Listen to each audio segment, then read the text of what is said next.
ओम शांति। आज 4 सितंबर 2024 के साकार बाप दादा के मधुर महावाक्य है। बाबा ने कहा, मीठे बच्चे, तुम बेहद के बाप पास आए हो विकारी से निर्विकारी बनने, इसलिए तुम्हारे में कोई भी भूत नहीं होना चाहिए।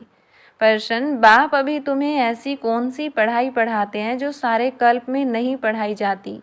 उत्तर, नई राजधानी स्थापन करने की पढ़ाई, मनुष्य को राजाई पद देने की पढ़ाई इस समय सुप्रीम बाप ही पढ़ाते हैं। यह नई पढ़ाई सारे कल्प में नहीं पढ़ाई जाती। इसी पढ़ाई से सतयुगी राजधानी स्थापन हो रही है। ओम शांति। यह तो बच्चे जानते हैं हम आत्मा हैं न कि शरीर। इनको कहा जाता है देही अभिमानी। मनुष्य सब हैं देह अभिमानी। यह है ही पाप आत्माओं की दुनिया अथवा विकारी दुनिया। रावण राज्य है, सतयुग पास्ट हो गया है, वहाँ सब निर्विकारी रहते थे। बच्चे जानते हैं हम ही पवित्र देवी देवता थे जो 84 जन्मों के बाद फिर पतित बने हैं। सब तो 84 जन्म नहीं लेते हैं। भारतवासी ही देवी देवता थे जिन्होंने 82, 83, 84 जन्म लिए हैं, वही पतित बने हैं। भारत ही अविनाशी खंड गाया हुआ है।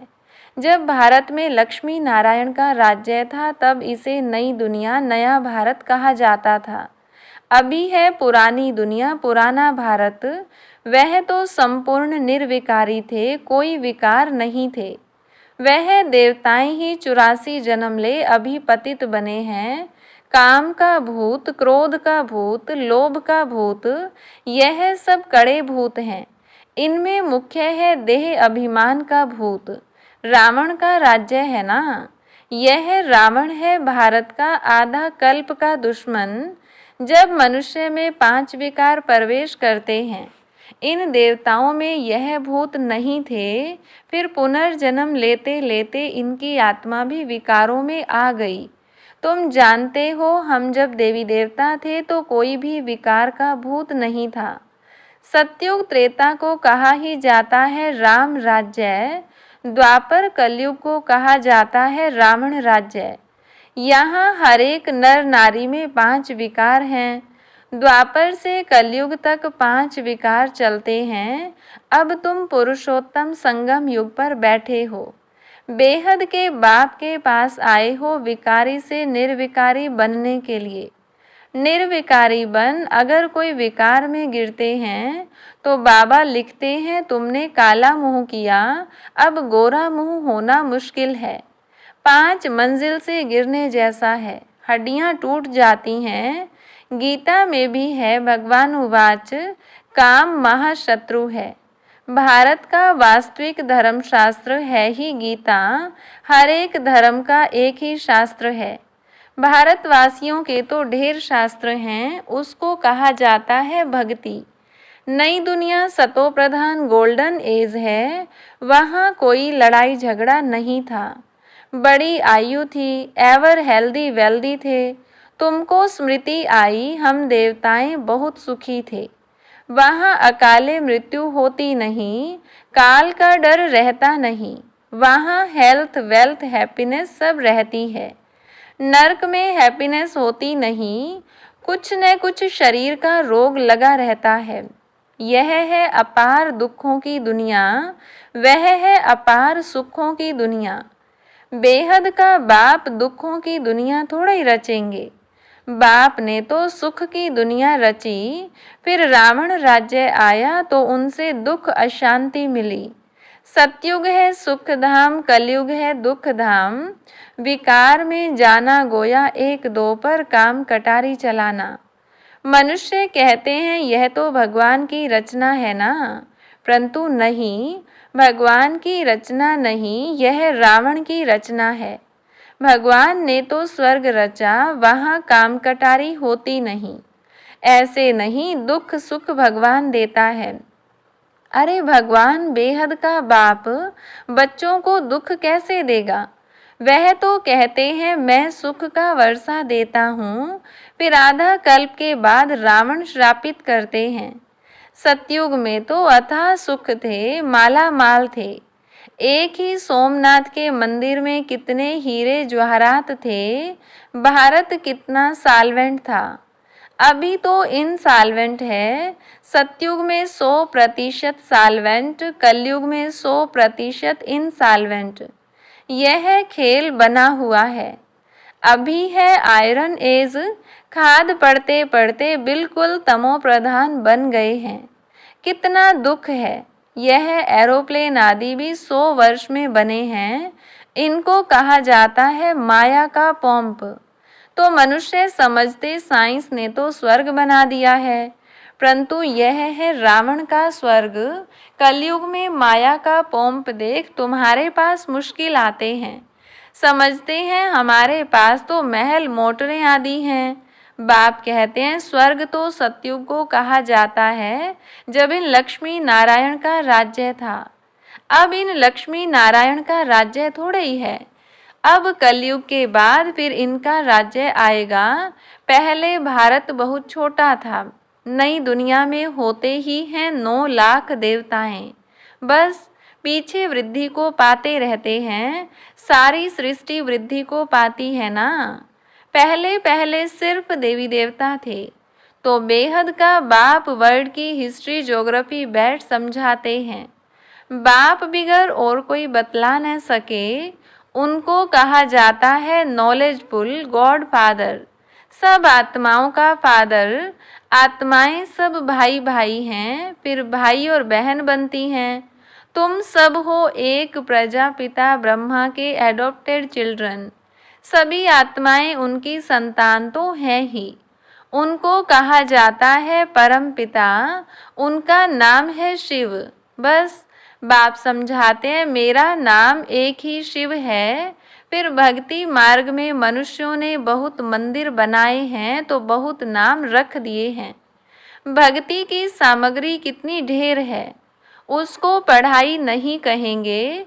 उसमें एम ऑब्जेक्ट कुछ भी नहीं है ही नीचे उतरने की। नीचे उतरते उतरते तमो प्रधान बन जाते हैं, फिर सतो प्रधान बनना है सबको। तुम सतो प्रधान बनकर स्वर्ग में आएंगे, बाकी सब सतो प्रधान बन शांति धाम में रहेंगे। यह अच्छी रीति याद करो। बाबा कहते हैं तुमने हमको बुलाया है, बाबा हम पतितों को आकर पावन बनाओ। तो अब मैं सारी दुनिया को पावन बनाने आया हूँ। मनुष्य समझते हैं गंगा स्नान करने से पावन बन जाएंगे। गंगा को पतित पावनी समझते हैं। कुएं से पानी निकला उसको भी गंगा का पानी समझ स्नान करते हैं। गुप्त गंगा समझते हैं। तीर्थ यात्रा पर व कोई पहाड़ी पर जाएंगे उसको भी गुप्त गंगा कहेंगे।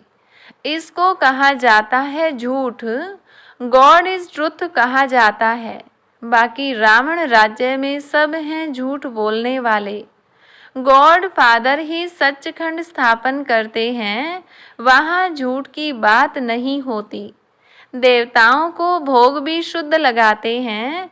अभी तो है आसुरी राज्य।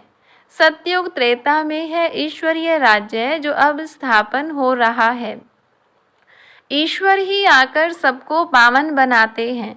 देवताओं में कोई विकार होता नहीं।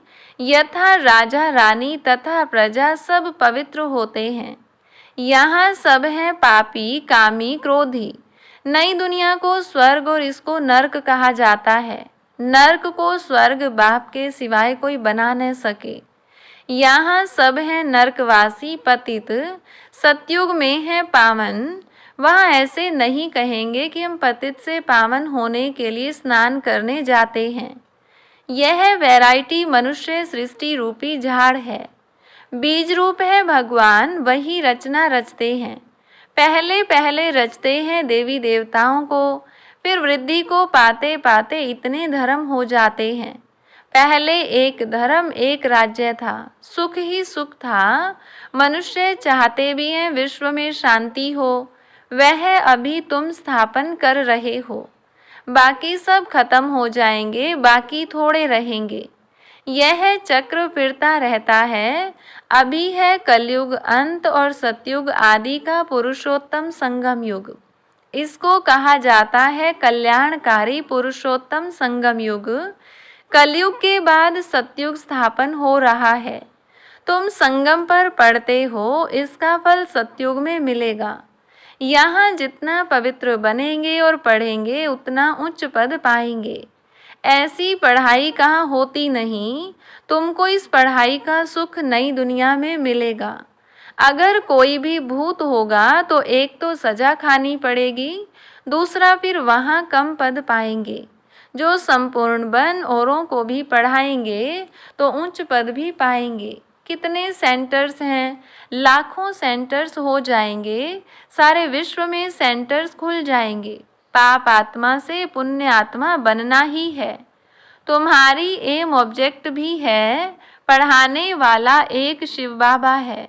वह है ज्ञान का सागर, सुख का सागर। बाप ही आकर पढ़ाते हैं। यह नहीं पढ़ाते, इनके द्वारा वह पढ़ाते हैं। इनको गाया जाता है भगवान का रथ, भाग्यशाली रथ। तुमको कितना पद्मा पदम भाग्यशाली बनाते हैं। तुम बहुत साहूकार बनते हो, कभी भी बीमार नहीं पड़ते। हेल्थ, वेल्थ, हैप्पीनेस सब मिल जाता है। यहाँ भल धन है, परंतु बीमारियाँ आदि हैं। वह हैप्पीनेस रह न सके, कुछ न कुछ दुख रहता है। उनका तो नाम ही है सुख धाम, स्वर्ग, पैराडाइज। इन लक्ष्मी नारायण को यह राज्य किसने दिया, यह कोई भी नहीं जानते। यह भारत में रहते थे, विश्व के मालिक थे। कोई पार्टीशन आदि नहीं था। अभी तो कितने पार्टीशन हैं। रावण राज्य है, कितने टुकड़े टुकड़े हो गए हैं, लड़ते रहते हैं। वहाँ तो सारे भारत में इन देवी देवताओं का राज्य था। वहाँ वजीर आदि होते नहीं। यहाँ तो वजीर देखो कितने हैं, क्योंकि बेअंत हैं। तो वजीर भी ऐसे ही तमो प्रधान पतित हैं। पतित को पतित मिले, कर कर लंबे हाथ। कंगाल बनते जाते हैं, कर्जा उठाते जाते हैं। सतयुग में तो अनाज फल आदि बहुत स्वादिष्ट होते हैं। तुम वहाँ जाकर सब अनुभव करके आते हो। सूक्ष्म वतन में भी जाते हो तो स्वर्ग में भी जाते हो। बाप कहते हैं सृष्टि चक्र कैसे फिरता है। पहले भारत में एक ही देवी देवता धर्म था, दूसरा कोई धर्म नहीं था। फिर द्वापर में रावण राज्य शुरू होता है। अभी है विकारी दुनिया, फिर तुम पवित्र बन निर्विकारी देवता बनते हो। यह स्कूल है। भगवान उवाच, मैं तुम बच्चों को राजयोग सिखलाता हूँ। तुम भविष्य में यह बनेंगे। राजाई की पढ़ाई और कहीं नहीं मिलती। बाप ही पढ़ाकर नई दुनिया की राजधानी देते हैं। सुप्रीम फादर, टीचर, सतगुरु एक ही शिव बाबा है। बाबा माना जरूर वर्षा मिलना चाहिए। भगवान जरूर स्वर्ग का वर्षा ही देंगे। रावण जिसको हर वर्ष जलाते हैं, यह है भारत का नंबर 1 दुश्मन। रावण ने कैसा असुर बना दिया है। इनका राज्य 2500 वर्ष चलता है। तुमको बाप कहते हैं मैं तुमको सुख धाम का मालिक बनाता हूँ। रावण तुमको दुख धाम में ले जाते हैं। तुम्हारी आयु भी कम हो जाती है। अचानक अकाले मृत्यु हो जाती है। अनेक बीमारियां होती रहती हैं। वहाँ ऐसी कोई बात नहीं होती। नाम ही है स्वर्ग। अभी अपने को हिंदू कहलाते हैं क्योंकि पतित हैं, तो देवता कहलाने लायक नहीं हैं। बाप इस रथ द्वारा बैठ समझाते हैं। इनके बाजू में आकर बैठते हैं तुमको पढ़ाने। तो यह भी पढ़ते हैं। हम सब स्टूडेंट हैं, एक बाप ही टीचर है। अभी बाप पढ़ाते हैं, फिर आकर 5000 वर्ष के बाद पढ़ाएंगे। यह ज्ञान, यह पढ़ाई फिर गुम हो जाएगी। पढ़कर तुम देवता बने, 2500 वर्ष सुख का वर्षा लिया, फिर है दुख, रावण का श्राप। अभी भारत बहुत दुखी है, यह है दुख धाम। पुकारते भी है ना, पतित पावन आओ, आकर पावन बनाओ। अभी तुम्हारे में कोई भी विकार नहीं होना चाहिए, परंतु आधा कल्प की बीमारी कोई जल्दी थोड़ी निकलती है। उस पढ़ाई में भी जो अच्छी रीति नहीं पढ़ते हैं वह फेल होते हैं। जो पास विद ऑनर होते हैं वह तो स्कॉलरशिप लेते हैं।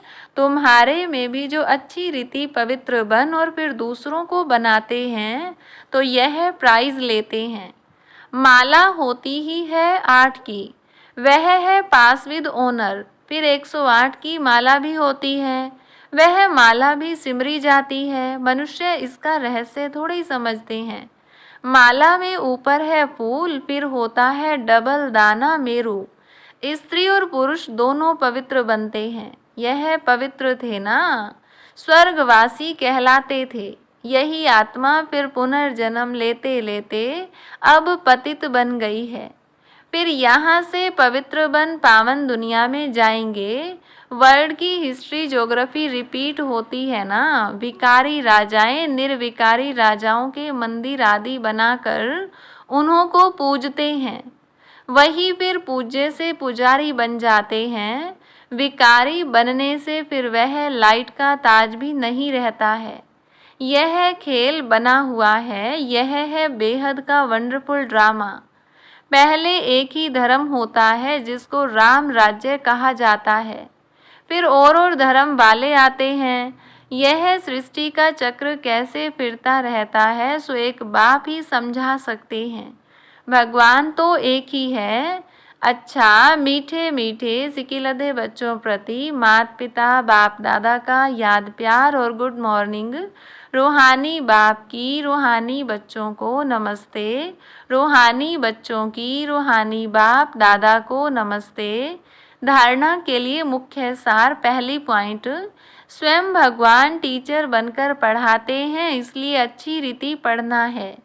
स्कॉलरशिप लेने के लिए पवित्र बनकर दूसरों को पवित्र बनाने की सेवा करनी है।